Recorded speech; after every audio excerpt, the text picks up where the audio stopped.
So let's say you want to get as much attention as you can for your new app.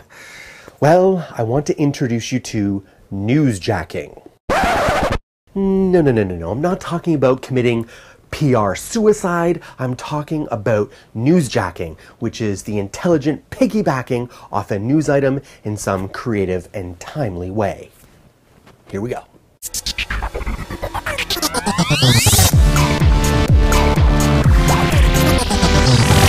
Welcome back, XDA crowd. My name is Jason. Today we talk newsjacking. Some people call it piggyback marketing or draft marketing, but newsjacking works like this. Newsjacking is simply taking a very popular news item and piggybacking your ideas or your business onto the attention that that news item is getting. Here are some examples. The London Fire Brigade needs to recruit new firefighters, specifically women. They need more women. They're dominated by men. Those fire houses need women. So what do? They seize on an opportunity in a timely and creative way. You may have heard over a year ago where Richard Branson's house caught on fire with him and his 90-year-old mother in it. One of his guests was Kate Winslet. What does Kate Winslet do? She heroically carries his 90-year-old grandmother and rescues her from the fire. What does the London Fire Brigade do? They create a blog post and a press release announcing that they are offering Kate Winslet free firefighter training in reward of her heroic efforts. Very, very smart. It got a lot of attention because Richard Branson being a huge celebrity with other celebrities in his home, there was lots and lots of news coverage. So when the London Fire Brigade created this blog post and press release, it was within that stream of media. So what happens is when journalists and reporters are looking for information to build their content and give more meat to their blog post or to their TV spots, this is the kind of fun, humorous things that they're looking to add to. It got the London Fire Brigade a lot of free publicity. Very smart. Now you guys may know of The Onion. The Onion is news with a humorous spin. It's often fictitious, but it's hilarious satire and comedy on news. They do tech news and political news and stuff like that. And when the new iPad came out, like over a year ago, they created a post where it just makes a hilarious comment on the fact that a lot of tech blogs can simply get views by just putting a blog up about the new iPad just before the new iPad's launch. It may have no substance to it. It may not contribute anything to the tech conversation, but it will generate thousands of views just by doing that. They were making a joke about newsjacking by newsjacking. Pretty smart. Now I know what you're thinking. You're thinking, Jace, how can you talk to us about newsjacking when you haven't done it yourself?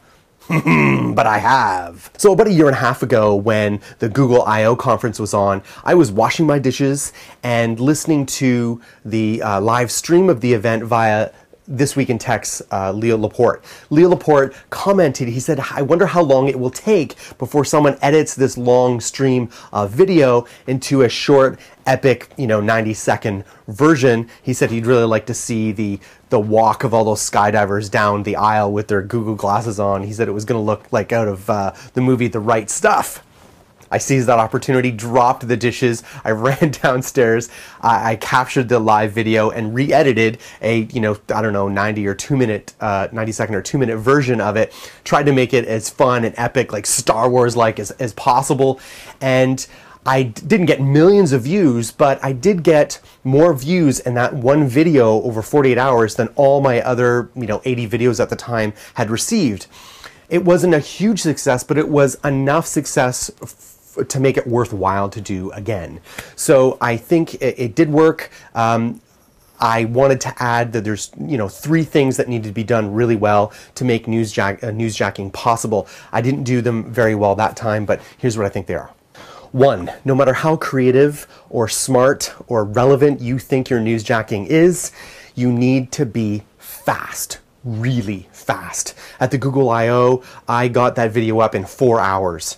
And I think that's one of the reasons why I didn't get hundreds of thousands of views. I got, multiple thousands of views.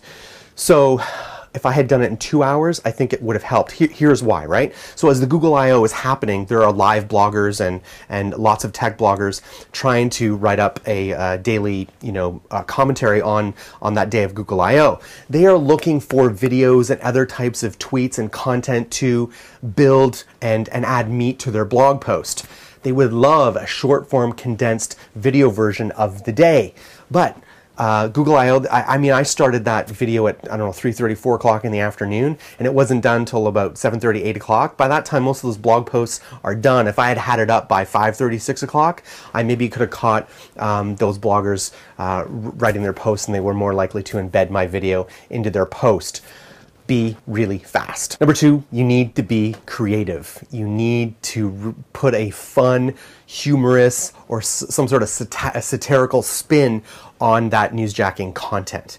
Okay, so one of the really good versions of this, I know it's political and I don't want to get into the political debate about it, but it was very poignant. So when Rick Perry came out with his America Strong video, you guys may have remembered that. He made a little bit of a gaffe. He opened himself up to criticism from the gay and lesbian community, and boy, did they pounce on it. And they got a lot of free publicity for their cause and their interests in a very short period of time. It was very smart. It was a creative spin. Number 3, and I did this for the Google Glass or the Google I/O video, is once it's finished, seed that content to other publishers you think might find it relevant. I sent it to Tech Vibes, Tech Hypes, and TechCrunch, and they didn't embed it at that time, but a few tech blogs did embed it over time and added some Google juice to that. So seed that content by emailing it or tweeting it out to people that you know would actually find it useful. Don't spam people. I found that really helpful. That's newsjacking. I guys want to try this stuff. See if it works for you. Tell me what worked and what didn't in the comments below. I'd love to interview someone who's been successful at it. Now, before you go, guys, if you've noticed in the past month or 6 weeks or so, I haven't had many new interviews, and that isn't due to a lack of trying, let me tell you, because I've tried. You gave me some suggestions about people I should approach for interviews, and I did all of them. And I was turned down for the most part, but I've been in contact with Unity 3D, and we've been going back and forth for like 3 weeks over emails to find a suitable time for us to do an interview.